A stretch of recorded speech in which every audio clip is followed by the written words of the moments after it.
Chapter 8. The Potions Master. There, look! Where? Next to the tall kid with the red hair. Wearing the glasses. Did you see his face? Did you see his scar? Whispers followed Harry from the moment he left his dormitory next day.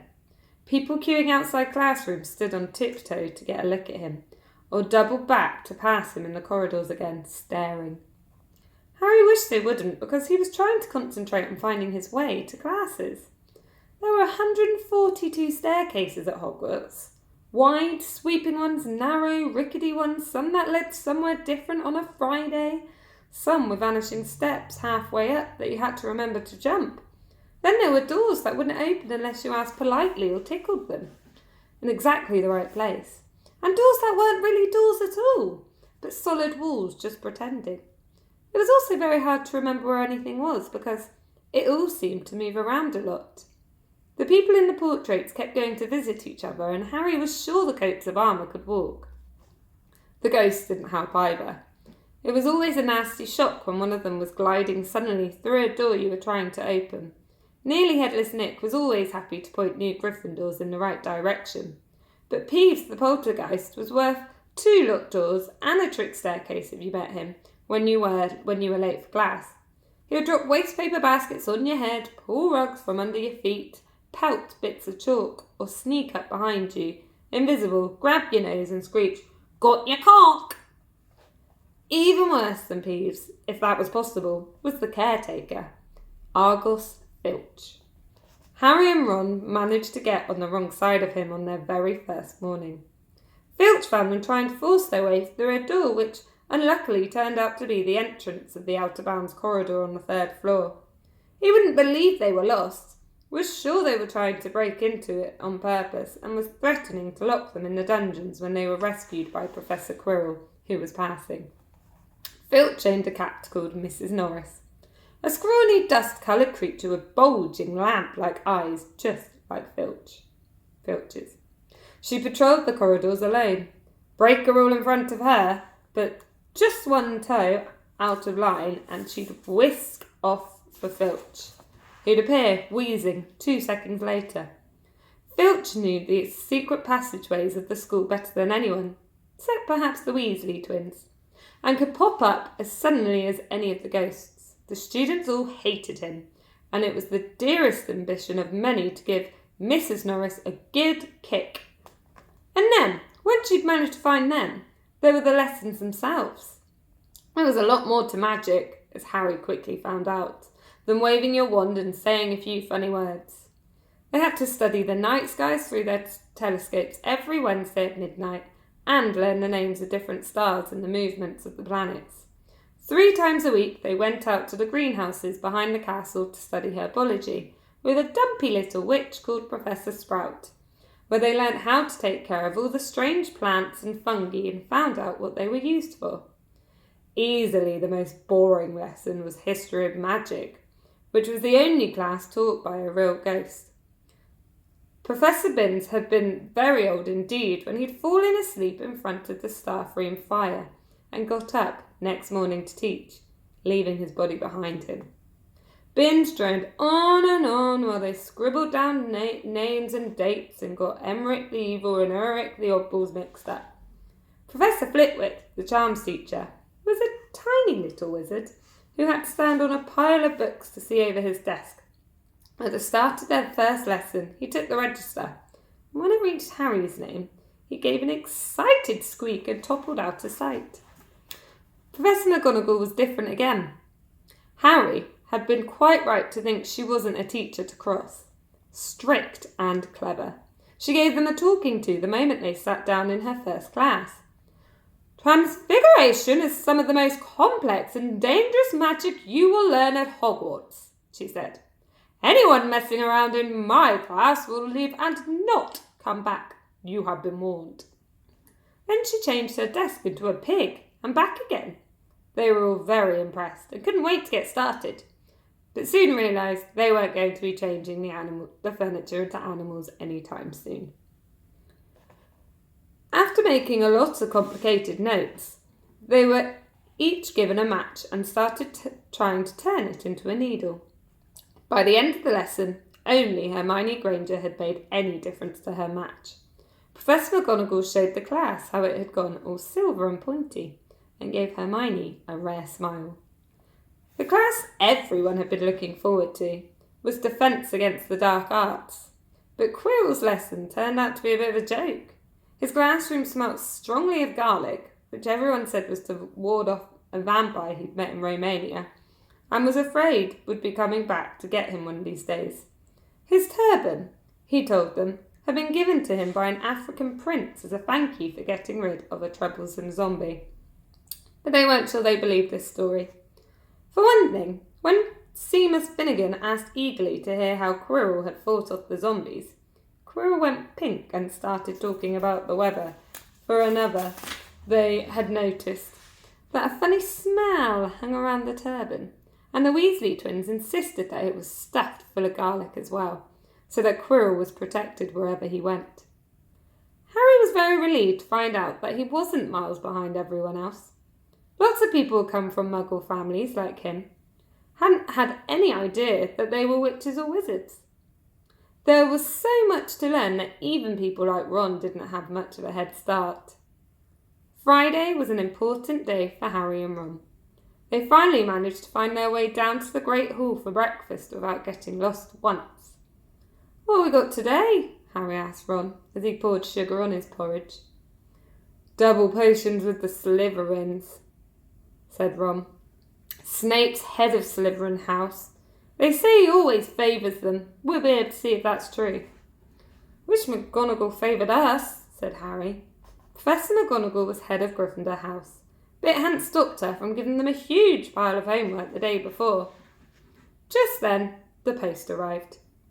Harry had got used to this by now, but it had given him a bit of a shock on the first morning when about 100 owls had just suddenly streamed into the Great Hall during breakfast, circling the tables until they saw their owners, and dropping letters and packages onto their laps. Hedwig hadn't bought Harry anything so far. She sometimes flew in to nibble his ear and have a bit of toast before going off to sleep in the owlery with the other school owls. This morning, however, she fluttered down between the marmalade and the sugar bowl and dropped a note onto Harry's plate. Harry tore it open at once. "Dear Harry," it said in a very untidy scrawl, "I know you get Fridays afternoons off, so would you like to come and have a cup of tea with me around 3? I want to hear all about your first week. Send us an answer back with Hedwig, Hagrid." Harry borrowed Ron's quill, scribbled, "Yes please, see you later," on the back of the note and sent Hedwig off again. It was lucky that Harry had tea with Hagrid to look forward to, because the potions lesson turned out to be the worst thing that had happened to him so far. At the start of the term banquet, Harry had got the idea that Professor Snape disliked him. By the end of the first potions lesson, he knew he'd been wrong. Snape didn't dislike Harry, he hated him. Potions lesson took place down in one of the dungeons. It was colder here than up in the main castle, and would have been quite creepy enough without the pickled animals floating in glass jars all around the walls. Snape, like Flitwick, started the class by taking the register, and like Flitwick, he paused at Harry's name. "Ah, yes," he said softly. "Harry Potter, our new celebrity." Draco Malfoy and his friends Crabbe and Goyle sniggered behind their hands. Snape finished calling the names and looked up at the class. His eyes were black like Hagrid's, but they had none of Hagrid's warmth. They were cold and empty, made you think of dark tunnels.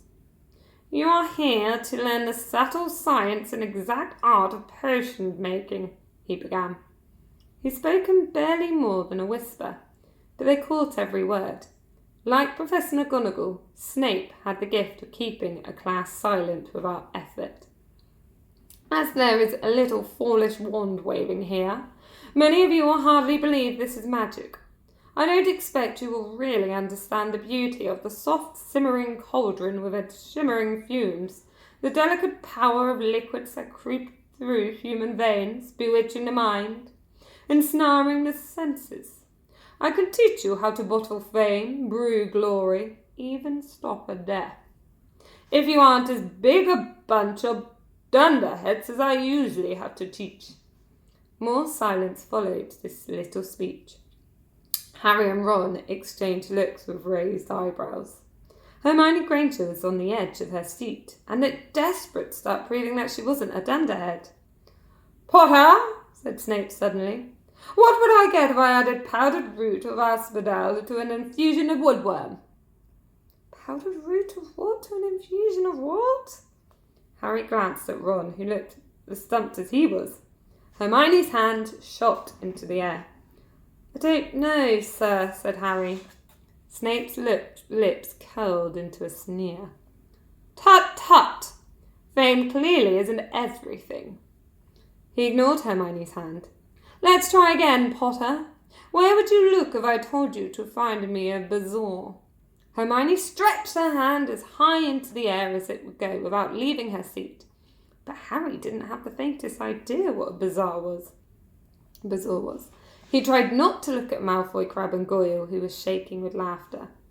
"I don't know, sir." "Thought you wouldn't open a book before coming, eh, Potter?" Harry forced himself to keep looking straight into those cold eyes.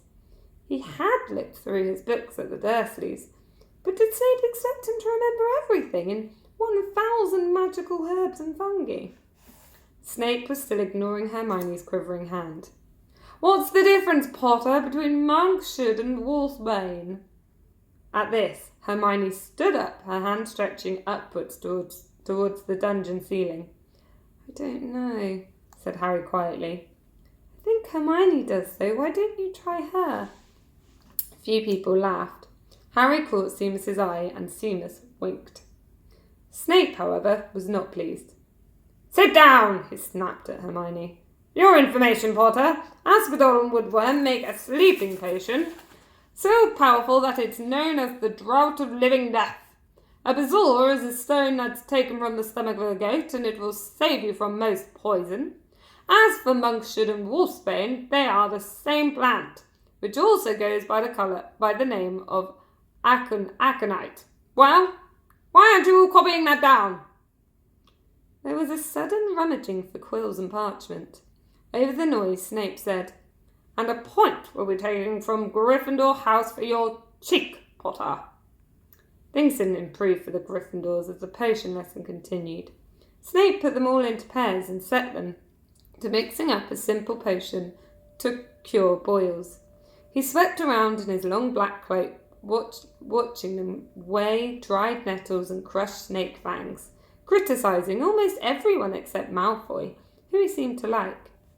He was just telling everyone to look at the perfect way Malfoy stewed his horned slugs from clouds of acid green smoke, and a loud hissing filled the dungeon. Neville had somehow managed to melt Seamus's cauldron into a twisted blob, and their potion was seeping across the stone floor, burning holes in people's shoes. Within seconds, the whole class was standing on their stools, while Neville, who had been drenched in the potion when the cauldron collapsed, moaned in pain and as angry red boils sprang up all over his arms and legs. "Idiot boy," snarled Snape, clearing the spilled potion away with one wave of his wand. "I suppose you added the porcupine quills before taking the cauldron off the fire." Neville whimpered as boils started to pop up all over his nose. "Take him to the hospital wing," Snape spat at Seamus. Then he rounded on Harry and Ron, who'd been working next to Neville. "You, Potter, why didn't you tell him not to add the quills? Thought he'd make you look good if you got it wrong, did you? That's another point you've lost for Gryffindor." This was so unfair that Harry opened his mouth to argue, but Ron kicked him behind their cauldron. "Don't push it," he muttered. "Oh, don't push it," he muttered. "I've heard Snape can turn very nasty." As they climbed the steps out of the dungeon an hour later, Harry's mind was racing and his spirits were low. He'd lost 2 points for Gryffindor in his first week. Why did Snape hate him so much? "Cheer up," said Ron. "Snape's always taking points off Fred and George. Can I come and meet Hagrid with you?" At 2:55 they left the castle and made their way across the grounds. Hagrid lived in a small wooden house on the edge of the Forbidden Forest. A crossbow and a pair of goloshes were outside the front door. When Harry knocked, they heard a frantic scrambling from inside and several booming barks. Then Hagrid's voice rang out, saying, "Back! Bang! Back!" Hagrid's big, hairy face appeared in the crack as he pulled the door open. "Hang on," he said. "Back, Fang!" He let them in, struggled to keep a hold on the collar of the enormous black boarhound. There was only one room inside. Hams and pheasants were hanging from the ceiling. A copper kettle was boiling on the open fire, and in a corner stood a massive bed with a patchwork quilt over it. "Make yourselves at home," said Hagrid, letting go of Fang, who bounded straight at Ron and started licking his ears. Like Hagrid, Fang was clearly not as fierce as he looked.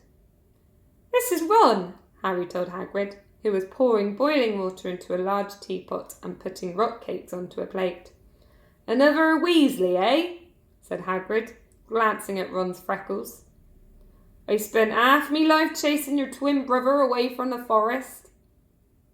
"Your twin brothers?" The rock cake almost broke their teeth, but Harry and Ron pretended to be enjoying them as they told Hagrid all about their first lesson. Fang rested his head on Harry's knee and drooled all over his robes. Harry and Ron were delighted to hear Hagrid call Filch "that old git." "And as for that cat, Mrs. Norris, I'd like to introduce her to Fang sometime. Do you know, every time I go up to the school, she follows me everywhere. Can't get rid of her. Filch puts her up to it." Harry told Hagrid about Snape's lesson. Hagrid, like Ron, told Harry not to worry about it, that Snape liked hardly any of the students. "But he seems to really hate me." "Rubbish," said Hagrid. "Why should he?" Yet Harry couldn't help thinking that Hagrid didn't quite meet his eyes when he said that. "How's your brother Charlie?" Hagrid asked Ron. "I liked him a lot. Great with animals." Harry wondered if Hagrid had changed the subject on purpose. While Ron told Hagrid all about Charlie's work with dragons, Harry picked up a piece of paper that was lying on the table under the tea cosy. It was a cutting from the Daily Prophet. Gringotts break-in latest. Investigations continue into the break-in at Gringotts on the 31st of July, widely believed to be the work of dark wizards or witches unknown. Gringotts goblins today insisted that nothing had been taken. The vault that was searched had in fact been emptied the same day. "But we're not telling you what was in there, so keep your noses out if you know what's good for you," said a Gringotts spokesgoblin this afternoon. Harry remembered Ron telling him on the train that someone had tried to rob Gringotts, but Ron hadn't mentioned the date. "Hagrid," said Harry, "that Gringotts break-in happened on my birthday. It might have been happening when we were there." There was no doubt about it. Hagrid definitely didn't meet Harry's eyes this time. He grunted and offered him another rock cake. Harry read the story again. The vault that was searched had in fact been emptied earlier that same day. Hagrid had emptied vault 713, if you could call it emptying, taking out that grubby little package. Had that been what the thieves were looking for? As Harry and Ron walked back into the castle for dinner, their pockets weighed down with rock cakes they'd been too polite to refuse, Harry thought that none of the lessons he'd had so far had given him as much to think about as tea with Hagrid. Had Hagrid collected that package just in time? Where was it now? And did Hagrid know something about Snape that he didn't want to tell Harry? I wonder what was emptied from that vault. Okay, thank you for listening today.